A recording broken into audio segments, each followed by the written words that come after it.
شکارپور کے ماحولیاتی چیمپئن شوناگڑھ کے ناظرین، اگر آپ چینل پر نئے ہیں تو چینل کو سبسکرائب کر لیں تاکہ آپ کو آنے والی ہر نئی کہانی یوں ہی ملتی رہے۔ ایک دفعہ کا ذکر ہے، پاکستان کے خوبصورت اور سرسبز شہر شکارپور میں کچھ نیک دل، ذہین اور محنتی بچے رہتے تھے۔ ان کا ایک خاص گروپ تھا جو پورے علاقے میں ماحولیاتی چیمپئنز کے نام سے جانا جاتا تھا۔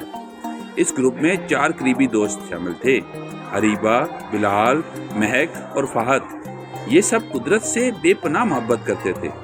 جنگلات، دریا، پہاڑ، پرندے، درخت، سب کچھ ان کی دلچسپی کا حصہ تھا۔ اسکول سے فارغ ہوتے ہی یہ بچے شکارپور کے ارد گرد پھیلی قدرتی خوبصورتی کو دیکھنے نکل جاتے۔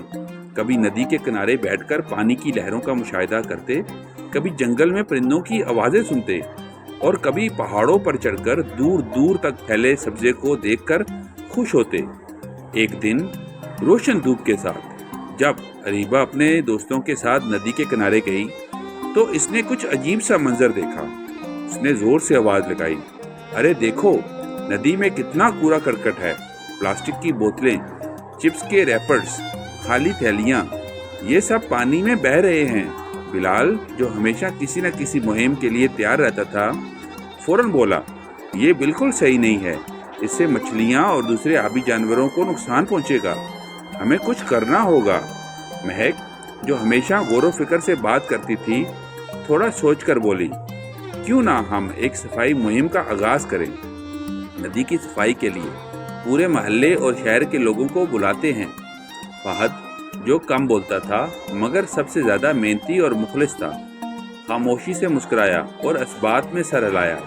اس کی آنکھوں میں عزم کی چمک تھی۔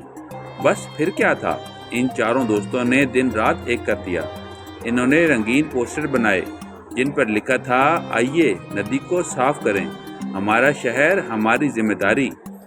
یہ پوسٹر اسکول، بازار، مسجد اور گلی کے ہر نکڑ پر لگائے گئے، جہاں بچوں نے اپنے گھروں میں بھی یہ بات پھیلائی تاکہ زیادہ سے زیادہ لوگ شامل ہوں۔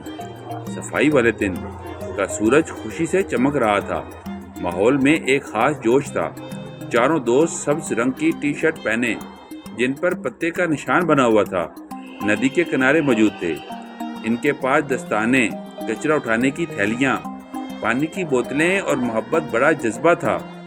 شکارپور کے کونے کونے سے لوگ آئے، بچے، بوڑھے، نوجوان، یہاں تک کہ پالو، محلے کا مشہور کتا بھی اپنی دم ہلاتا ہوا ساتھ ہو لیا۔ صفائی کا عمل شروع ہوا۔ ہر شخص نے محنت سے کام کیا، کوئی کچرا اٹھا رہا تھا، کوئی تھیلیاں بھر رہا تھا، کوئی دوسروں کو ہدایات دے رہا تھا۔ اریبہ نے پانی میں ایک نیلی چمکدار سیب نکالی، بلال کو ایک چھوٹا سا مینڈک اچھلتا نظر آیا، مہک دور نے ایک نایاب پرندے کی آواز سنی اور نوٹ بک میں اس کا نام لکھ لیا، جبکہ فہد نے ہمت سے ایک بڑا گڑا ہوا لکڑی کا تنا ندی سے نکال کر باہر پھینکا۔ سب ہنس رہے تھے، باتیں کر رہے تھے اور کبھی کبھار ساتھ لائے گئے بسکٹ اور جوس سے لطف اندوز ہو رہے تھے۔ یہ ایک محنتی لیکن خوشی سے بھرا دن تھا۔ دوپہر تک ندی بالکل صاف ہو چکی تھی، پانی شفاف لگ رہا تھا جیسے آئینہ۔ چاروں دوست کناروں میں بیٹھ کر اپنے کام دیکھ رہے تھے، فخر سے مسکرائے۔ بلال نے کہا، اب مچھلیاں بغیر کسی رکاوٹ کو تیر سکیں گی۔ اریبہ بولی، لیکن یہ تو آغاز ہے، ہمیں ہر ہفتے نیا کام کرنا ہوگا۔ بس پھر کیا تھا، انہوں نے فیصلہ کیا، ہر اتوار کو کوئی نہ کوئی ماحولیاتی سرگرمی کی جائے۔ خزاں میں درخت لگائے جائیں گے، سردیوں میں میدانوں کی صفائی ہوگی اور بہار میں پرندوں کے لیے گھونسلے بنائے جائیں گے۔ ایک دن وہ قریبی اسکول گئے اور بچوں کو ماحولیاتی مسائل پر پریزنٹیشن دی۔ مہک نے تصویریں دکھائیں، بلال نے پرفارمنس دی، اریبہ نے کہانی سنائی اور فہد نے بچوں کے ساتھ گھونسلے بنائے۔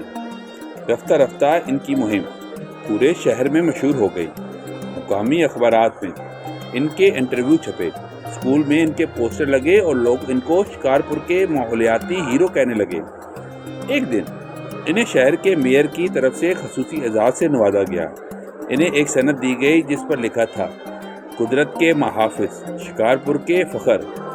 لیکن ان سب تعریفوں سے زیادہ خوشی انہیں اس وقت ہوتی جب وہ درختوں پر پرندے چہچہاتے دیکھتے، صاف پانی میں مچھلیاں تیرتے دیکھتے اور بچوں کو صفائی کرتے دیکھتے، اور یوں اریبہ، بلال، مہک اور فہد کی دوستی، محبت اور محنت کو ایک پورے شہر کو جگا دیا۔ وہ سب بچوں کو سکھاتے کہ اگر ہم چاہیں تو دنیا کو ایک بہتر جگہ بنا سکتے ہیں، بس دل میں نیت ہونی چاہیے اور ہاتھ میں عمل ہونا چاہیے۔ شونا کڈ کے ناظرین، اگر آپ کو بھی آج کی کہانی اچھی لگی ہے تو کہانی کو لائک کریں اور اس کو اپنے دوستوں کے ساتھ بھی شیئر کریں۔ کل ملتے ہیں ایک نئی اور خوبصورت کہانی کے ساتھ، تب تک اپنا خیال رکھیں۔ اللہ حافظ۔